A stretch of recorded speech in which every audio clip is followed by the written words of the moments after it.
Welcome to the Learning Pines YouTube. We hope this video helps. You'll start by making your app ready for a transparent navigation bar. Open Module Build. Gradle and confirm Android X and target SDK version 30 or higher. This ensures modern system bar behavior. Next, pick a material components theme in Styles. XML so you can override window attributes safely.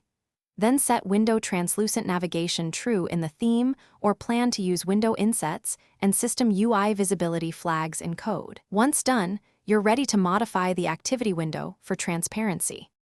Now modify the activity window, call window. Set Decor Fit System Windows false so your layout can extend behind system bars.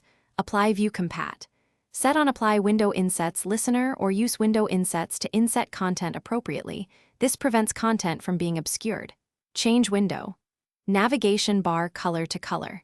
Transparent or a translucent alpha color so the bar disappears visually. Also use window insets controller to control navigation bar icon contrast, setting light or dark icons depending on background so visibility remains correct.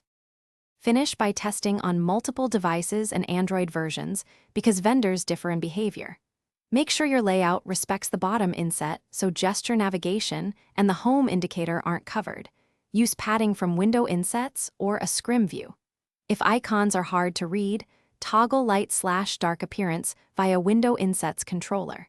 If full transparency causes issues on some phones, fall back to a semi-transparent navigation bar color so content remains legible and system gestures still work.